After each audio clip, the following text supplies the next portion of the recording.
Vou trazer agora Igor Siqueira para conversar com a gente no nosso De Primeira sobre a situação do Maracanã, o Vasco que está pleiteando participar e que haja pelo menos uma licitação que vem sendo renovada quase que automaticamente por Flamengo e Fluminense poderem continuar usando de forma provisória. O Vasco entrou na justiça e busca os seus direitos judicialmente. Mas o que está por trás desse interesse do Vasco?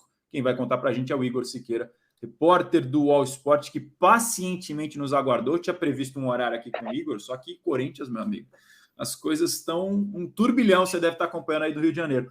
Boa tarde, meu amigo Igor Siqueira. O que está por trás do interesse do Vasco?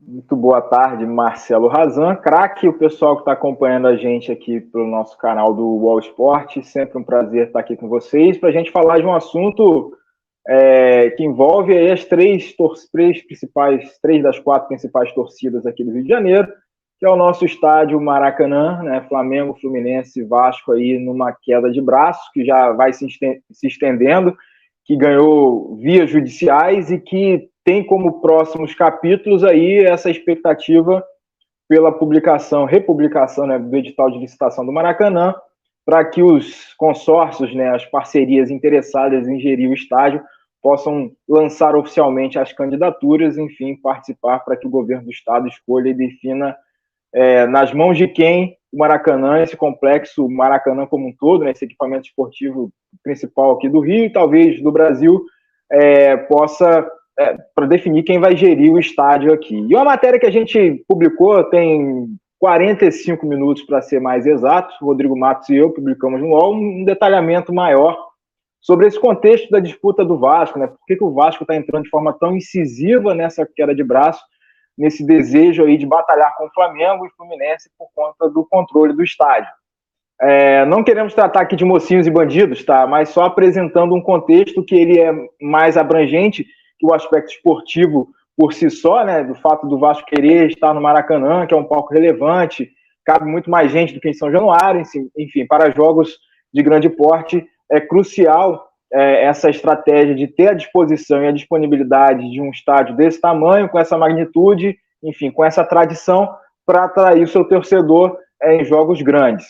E o caminho que a gente consegue apurar e a gente consegue contar é que é uma coisa que vai além do aspecto esportivo, como eu mencionei, e na visão do Vasco tem elementos que tangenciam aí aspectos comerciais, financeiros, de imagem, sobretudo. E também quando a gente olha quem está na parceria com o Vasco nisso tudo, dá para entender melhor o desejo, né, a fome e a ambição aí de poder ser o gestor do Maracanã.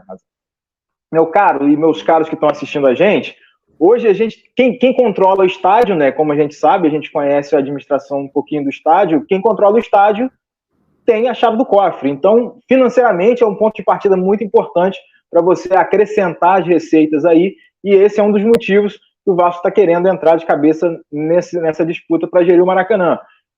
O clube enxerga que é uma fonte de receita importante para o futuro, lembrando que esse interesse ele se fica mais quente, né, fica mais intenso a partir do momento que a 777 chega para gerir o Vasco e, enfim, passa a ser detentora de 70% das ações do futebol do clube, né, de 70% como sócia majoritária, e aí a 777 como estratégia enxerga o Maracanã como um elemento muito importante nesse futuro aí, a longo prazo, como, enfim, condutora desse processo, desse projeto aí no futebol do Vasco. E aí tem outros elementos.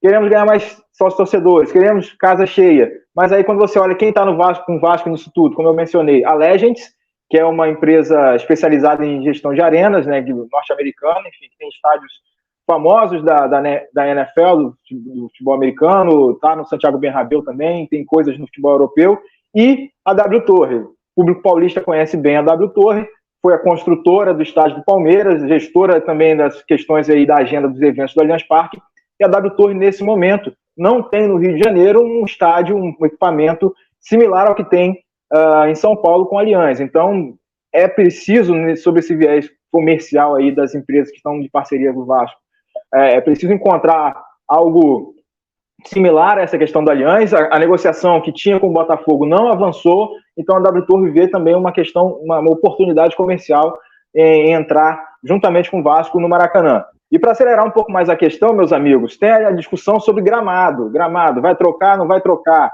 Essa questão dos shows em si, vai ser uma casa de shows ou não, tudo isso são formas e elementos que colaboram para esse formato, né, para esse globo de cenário aí mais global envolvendo Flamengo, Fluminense e Vasco. Marcelo Razan, você tem alguma curiosidade sobre essa questão especificamente que eu possa colaborar nesse momento? Vou até repassar as curiosidades, e até a gente vem falando sobre esse tema durante a semana aqui, Igor, só para, claro, contextualizar para a nossa audiência. A reportagem do Igor e do Rodrigo Matos está republicada, como ele já falou aqui no All Sport, detalhando toda essa apuração que ele acabou de explicar para a gente, tintim por tintim, sobre diversos aspectos. A W Torre, que além do Allianz Parque, é a empresa responsável por negociar com o Santos essa possibilidade de nova arena também. Então é mais uma possibilidade de uma nova arena no estado de São Paulo. E o Igor explicando do ponto de vista comercial como seria importante ter também alguma coisa nesse sentido no Rio de Janeiro. A pergunta que eu ia te fazer é o seguinte, Igor, o PVC vinha tratando com a gente aqui, falando sobre como as renovações automáticas da licitação provisória vinham se sucedendo meses após meses, sem o Vasco poder participar, e que era isso que o Vasco estava pleiteando para entrar nesse processo de licitação. O Vasco entra na Justiça, houve uma manifestação da Justiça sobre esse pedido do Vasco. De que forma se posicionou a Justiça no caso?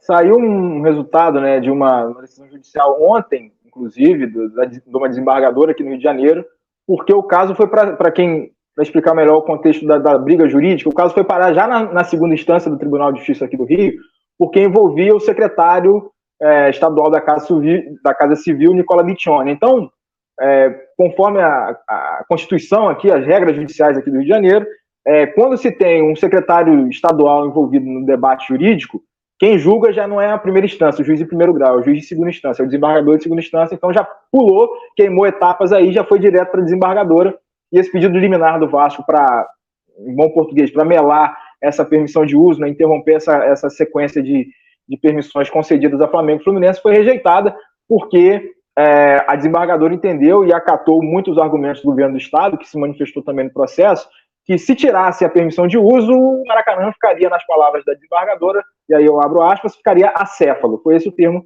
que ela usou nesse contexto. Então, para que o Maracanã, e aí a Justiça entendendo e atendendo a demanda do governo do Estado, que não tem condições, segundo as palavras, de gerir o Maracanã nesse momento, não tem pessoal, não tem recursos disponibilizados e não tem interesse, enfim, para resumir, o governo passa para Flamengo e Fluminense cuidam da casa, administram, e aí o impasse com o Vasco se dá a partir do momento que Flamengo e Fluminense, na prática, a gente enxerga isso, fazem uma barreira para que o Vasco não jogue quando quiser, assim, toda vez que levanta, se diz, a vontade para jogar ali, porque cita a questão do gramado, né? A dupla cita a questão do gramado, e aí o Vasco não consegue jogar. E quando consegue jogar é por vias judiciais, como foi no caso contra o jogo contra o Palmeiras no domingo passado, só conseguiu jogar por conta de uma liminar. Mas, enfim, a discussão jurídica vai continuar por conta desses elementos, e aí está todo mundo esperando a licitação, né? Porque está impugnado aqui, o negócio está travado por uma decisão do Tribunal de Contas do Estado. Enfim, o governo do Rio está tentando sanar essas questões. Por que razão? É muito importante que os clubes saibam logo essa situação para saber o quanto de investimentos eles podem fazer no Maracanã.